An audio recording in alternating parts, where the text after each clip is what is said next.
And we're live on the Live Master Showcase with our special guest, Claudia Danelle Vijon. And we're so super excited to have her here. She is in Gresham, Oregon, and she's super passionate about healthy, natural, organic, grow your own food. It runs in her family tradition. It's going to be so exciting to talk to her. She recently just completed our Live Master 7-day video interview challenge. And like I always say, here's the interview. And without further ado, I would like Claudia to go ahead and introduce herself. And we're going to get to know her with some questions and some, you're going to be able to ask her some questions. I'll put them up on the screen. So, hey, Claudia, go ahead and take it away. Let everybody know who you are real quick, and we'll start asking some questions. It's very good to be here, Mike. I'm excited to be doing this, to have done the challenge. And now I'm excited to sit here and talk with you a little bit about who I am and what I do. And I have been watching you for about 2 years. And I think you're doing a tremendous, fantastic job with Life Masters. And finally, when you posted this challenge, I thought, it's about time I do it. And so I'm very happy I was able to get through it and get it done. And because I was resisting not doing videos, Ah. as you can imagine, I don't know why. Well, maybe But we could talk about that a little bit more about why. But yeah, it's really good. You yes, did the videos, so you started doing the yes. videos. Yeah. Yes. So I live obviously in Gresham, Oregon, Northwest, and so here a lot of what I do today is I live on a small farm, 2.5 acres. Take care of my mom, but the majority of the work I do now anymore is tending to garden outside. We also do indoor gardening in greenhouse. We have a commercial size greenhouse where we grow most of our vegetables and most of our food. I also tend to a flock of about 200 chickens. We we do we breed our own here, and because I believe the quality is much better. And I also raise lambs, take care of sheep, turkeys, ducks. So pretty much what we grow, the idea is that what we grow on our farm is what we consume. So this idea is not just something new or something that we decided to do 10 years ago, but it has been a lifelong way of living for us, for my mom and for her family. We came from Romania in 1976, lived in Chicago, lived in Los Angeles for a while, and then when my father passed away, we decided to move to a more, what we felt like, a more easy, safer and more secure place where we could raise a family. I have a large family. My parents had 8 children, and I am the second of 8. And I don't have any children of my own, but I have over 25 nieces and nephews. We also have about 4 great grand nephews, I guess, and nieces, but my mom has grandchildren, great grandchildren. And we meet often. Of course, with COVID is a little bit different, but it has been a central location for our family. Some of my family members live within the area, about 5-mile radius. But I also have family that live on the same property as I do. We have 2 dwellings here, and so it helps to help each other out and to do some of the harder work that I can do. My brothers help me out. And then we've had lots of family get-togethers. We just had a family get-together last week. all of a sudden when we get together, it's like 25 people, 30 people at a time, because that's our immediate family, my brothers, my sisters, their kids, and so on. So it's always a fun time to be together. We get along great.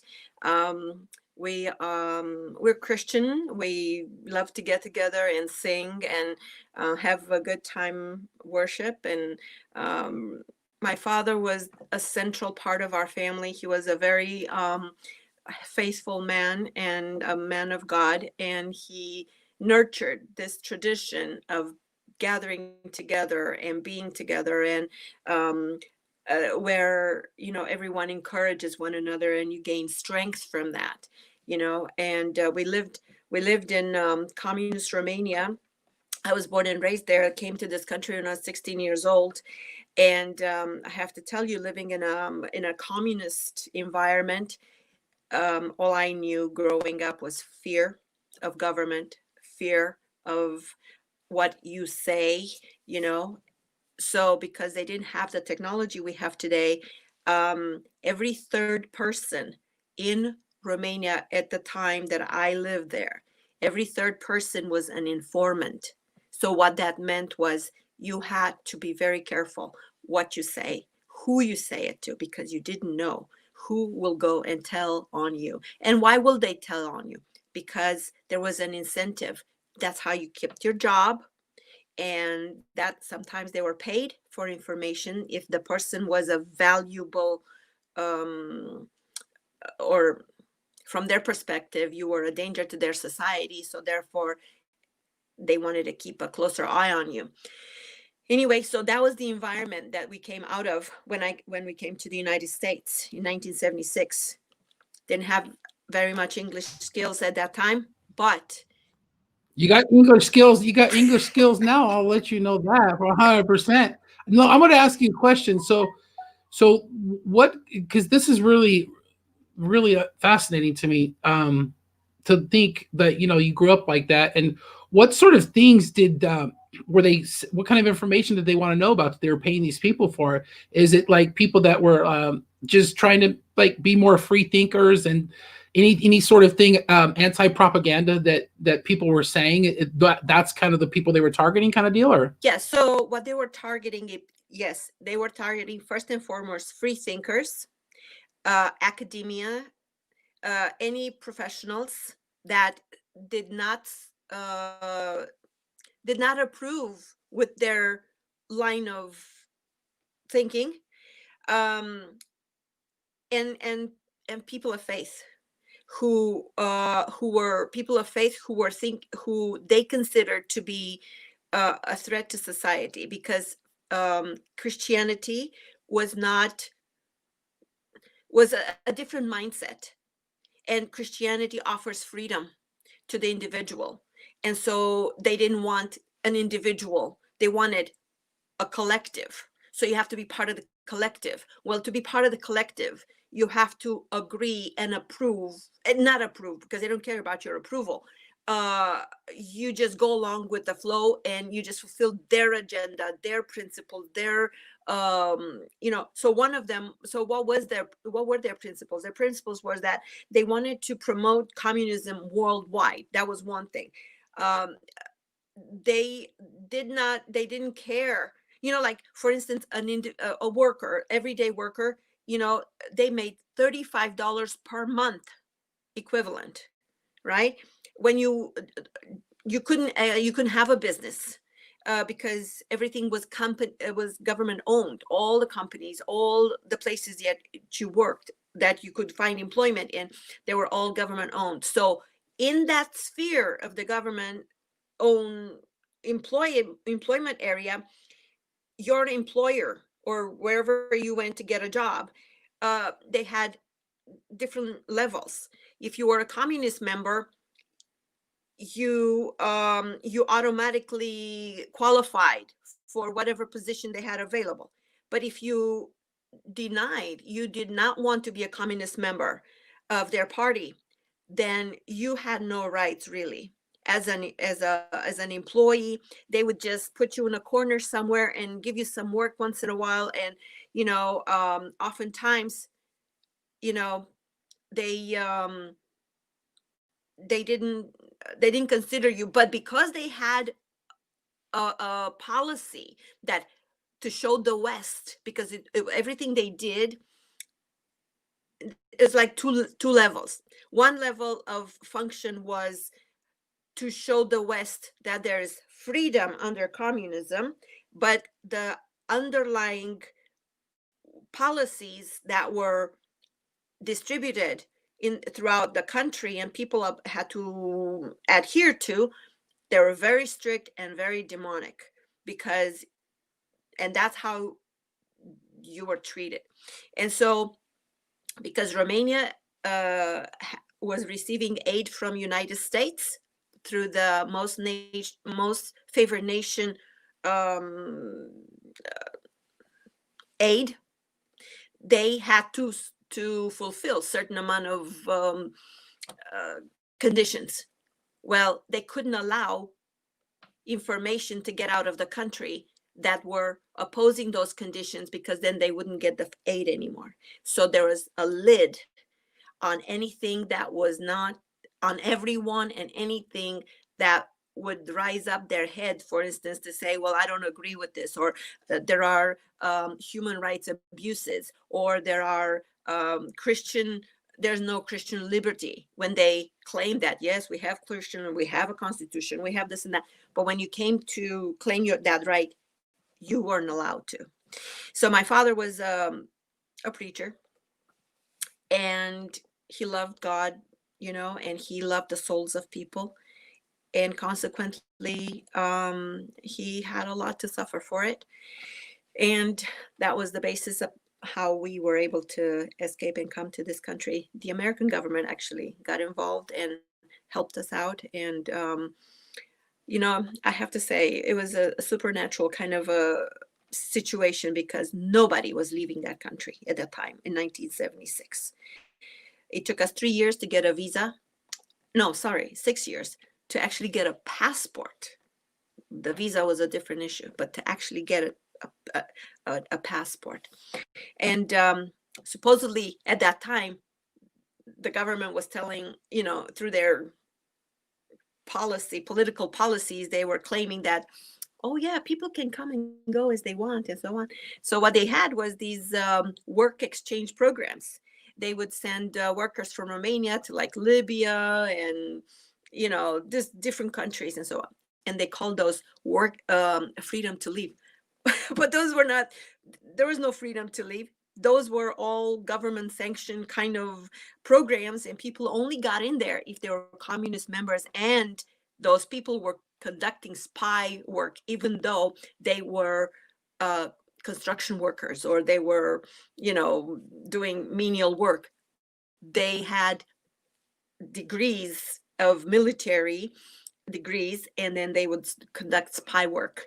Right. So the government, well, I mean, that's why when the U.S. government was helping people come in, they had to be. I mean, they knew that there were spies coming in with people. I mean, how did they know you guys weren't spies? I mean, even though your father was a preacher, that's the government. You know how the governments work, right? I mean, that's kind Yes, of yeah, yeah. just In covert our stuff. case, Yeah. yes, in our case, they had to do, they did a lot of investigation in our background and everything, and they knew we had no. And my father was not. We were not members of the Communist Party. Listen, to be a member of the Communist Party, you basically sign your life and blood to these people. That's how it was. All right. And to not be a communist member of the party, you were the enemy number one of the state. And you were seen as the enemy. And therefore that's why my dad and my family had to be surveilled continually. And that's why they wanted people around us to tell them, what are they talking about, what are they saying.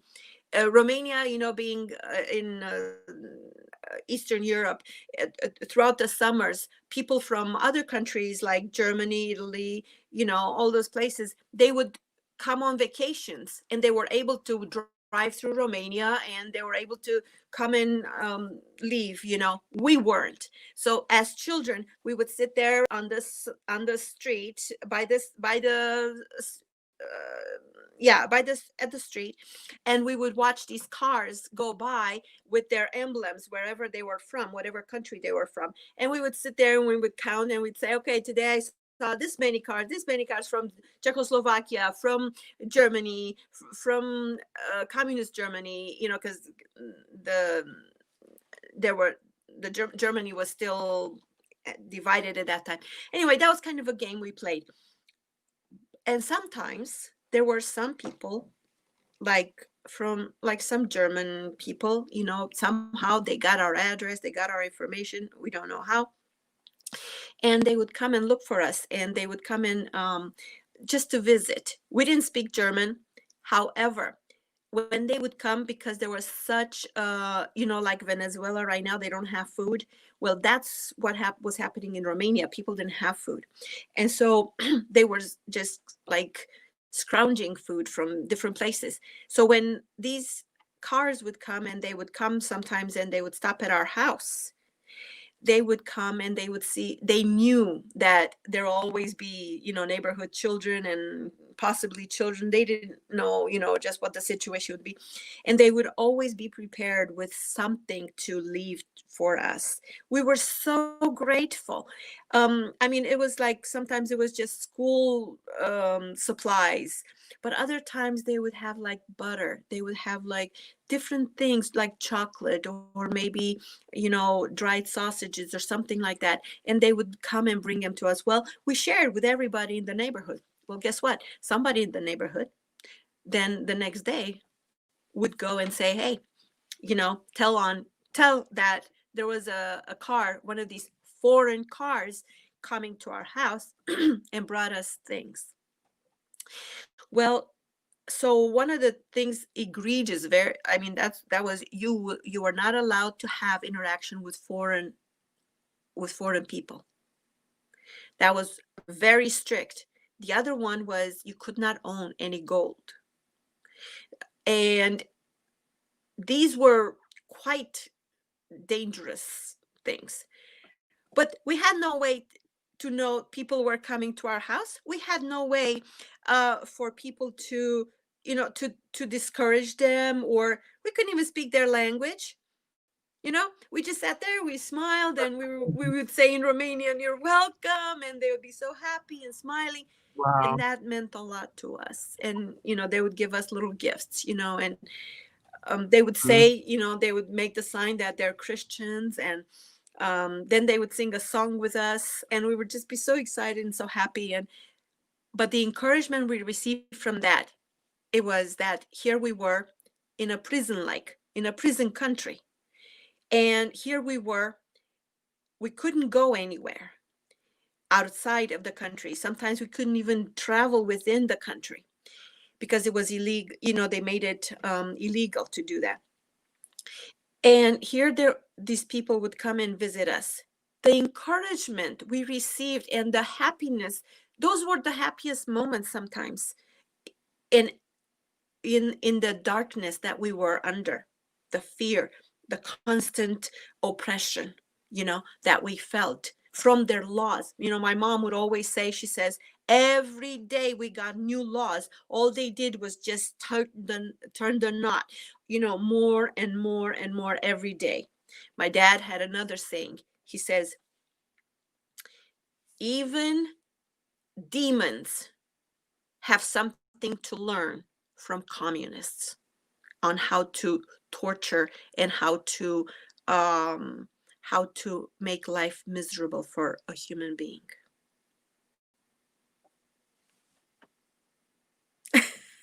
Incredible. That was the Your story is incredible. Like somebody, Christina says, have you written a book? Your story is amazing. This definitely needs to be a book. But what's really incredible about your whole story, and we're doing it like this. We're capturing it in this video. It's really awesome that you've just kind of told your whole story here. But it's part of what you're doing now on the farm that you live on. And like you were saying at the beginning of the video, you're just not growing your food as a fad, right? It was out of necessity. And we talked about that yes, before we went live about how your mom and your grandparents and everybody had to really grow their own food, and because if you didn't, you would starve. There was people that were starving to death at that time, and Yes. so now, Yeah. and now it's just, here we are. You're in the United States, and you're in Oregon, and the land of the free, so to speak, or whatever. And you're still going back to the roots, literally, right? Pun intended. You're going back to the roots of growing your own food, because you know that what you're growing, what and you're eating, is where where it's coming from, and you're not out there eating all this crap that that's a lot of in a lot of the foods. So Yeah. you want to how much of the food that you consume, do you have to get from outside sources other than your farm? I mean, because it Oh, looks okay. to me like you're pretty sustainable with everything that you have on your place. Yes. So, what we buy are things like rice, um, some rice, beans, sometimes dry beans. We'll buy those because I only raise like I grow like maybe just green beans and then some, just a little bit of dry beans. I haven't done that very much, but like dry things, pasta if we need to. Um, Pretty much that's it, because also we eat fresh everything, and then we can quite a bit of what we consume. I do we do conserves, and we also do like sauerkraut. We do pickled things. So a lot of the, like right now I've got stuff in my kitchen that I've picked because of the weather, and will be pickled. Everything will be pickled. It's easier to store. So we have a system pretty much set up, um, so we try to limit. Our diet has always been, anyway, we haven't really eaten that much pasta, we haven't really eaten that much rice, mostly bread. So the bread, we were making bread for the longest time. Now I just, sometimes maybe I'll buy a little bit of bread, but sometimes I'll make a little bread. So these kind of things. But I'd say about 80% of what we consume comes off our farm. That's good. It must be amazing. All your food must taste great. That fresh. It makes a big difference. Yeah, one of It these does. days when you come out to Oregon, you need to come over and we'll have a nice barbecue here and a nice Yeah, meal. for sure. No, I mean, I totally could taste the difference. Just in Europe, there's a lot of Mhm. food there that doesn't Yep. have chemicals and additives and preservatives they're banned in a lot of Right. parts of the world, that they're in our foods here. So Yes. Yes. yeah. So what was your favorite part of the video challenge and doing videos and live masters? But yeah, what was your favorite part about it? Yes. So my problem with my problem started out with my problem. One of the things is I got involved in network marketing many years ago. And when I decided that I was going to basically take care of my mom full time, I thought, well, I really want to do something online. And I started watching different videos, different things, and then I came across your video, and I watched you for a while, and I thought, huh, I said, this guy has the right idea. I said, by you doing this every night, people get to know you so much more. You were able to give them not only things that perhaps, from your daily routine or something like that, but you also shared value about um, the business, how to do online business, excuse me. So I I thought, but I could never do this. I couldn't. I kept telling myself this, I could never get in front of a camera and do this. I don't know why. I don't know what was the holdback. Maybe I do know a little bit. Part of it has to do with that, you know, um, little thing in my head about being spied on, about being looked at, from that perspective. And when you come to this country, again, I go back to that. When you come to this country from something like that has been your life all, and this is what you grew up with, that kind of mindset really never leaves you. You have to make an effort, a conscientious effort, to learn how to be a free thinking individual, and how to think or act without fear. When I came to the United States, I said, I recognized right away, and I said this: American people have no fear. They have no understanding what it means to function every day out of fear of oppression of government. And therefore, they can be free, they can smile, they can interact and tell their point of view, they can criticize whomever they want, they can bring, do whatever, express themselves in whichever way we want. Well, and I think this mindset for me, yes, I recognize it. It has been a very real thing with me that I had to overcome fear. I had to overcome all these things. I had to work through all of it. It's taken me years, you know but I'm at a better place right now. I don't want to sound like a victim, because I don't feel like I'm a victim in my in myself. I'm an overcomer, because that's how I was raised to believe.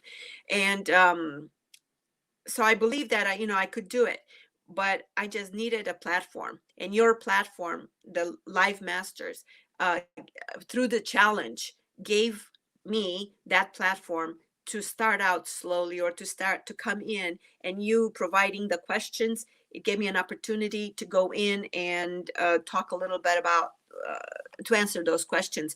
I had done Toastmasters, when I was in my banking career.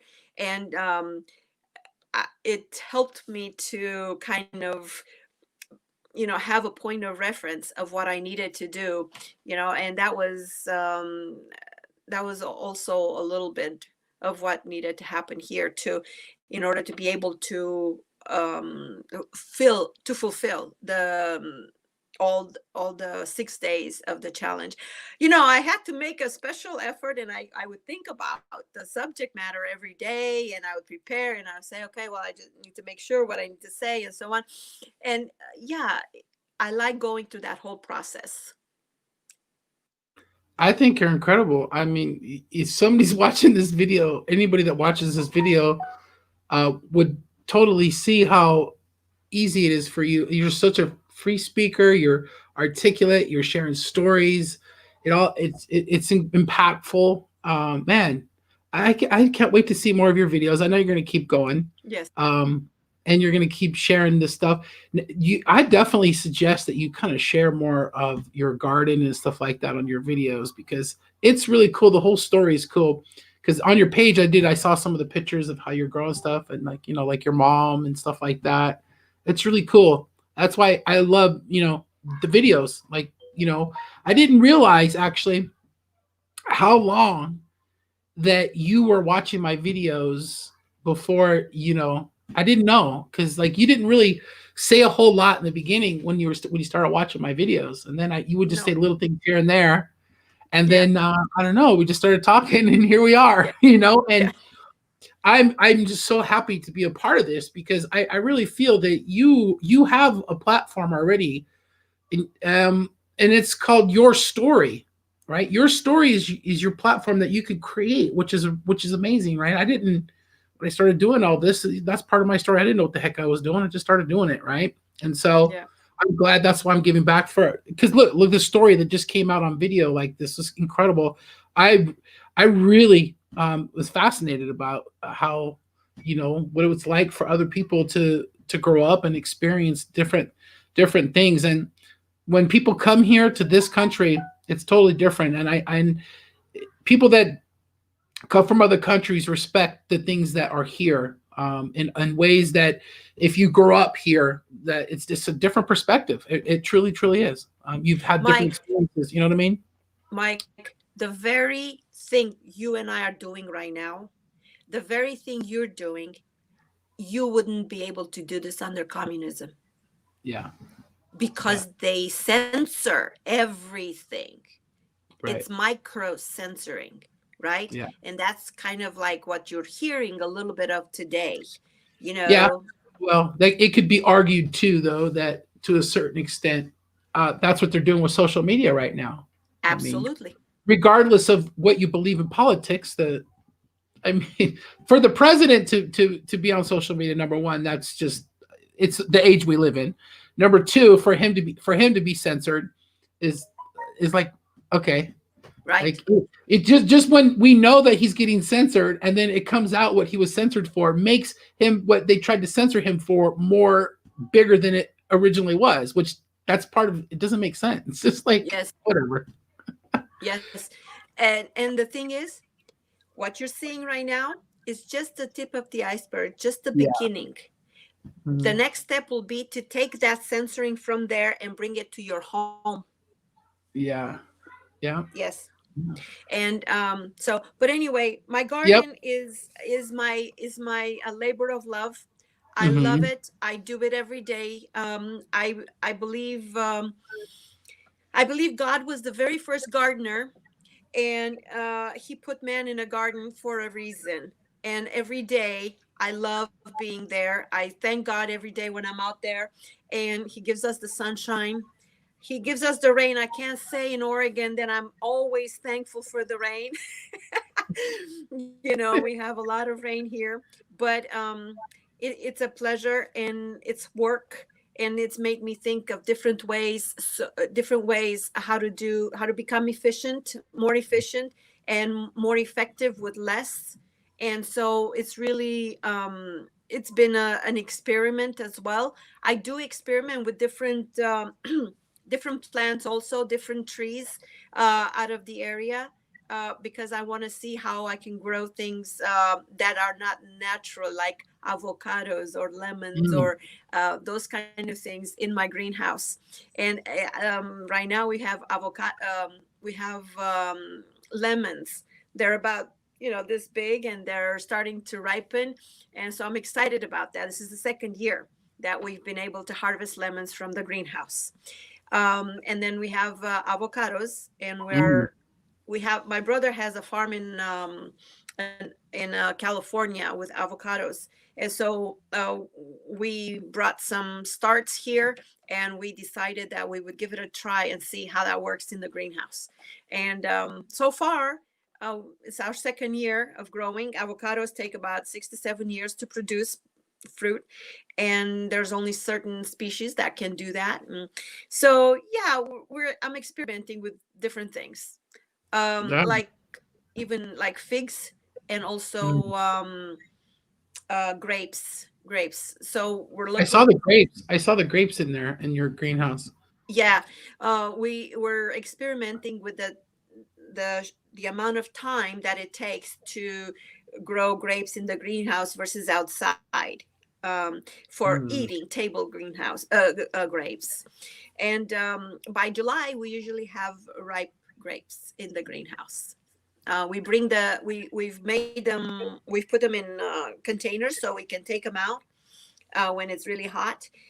And then in the winter, like in January, we bring them back in the greenhouse, and the process starts all over again. And so, because the greenhouse is not heated, but it's warmer than outside, they're able to set fruit earlier and are able to ripen earlier. So it's been a very good, interesting thing. It keeps the gardening aspect of things interesting and challenging. Wow, it sounds like you have the ultimate green thumb. You guys could grow anything, huh? You could grow anything, right?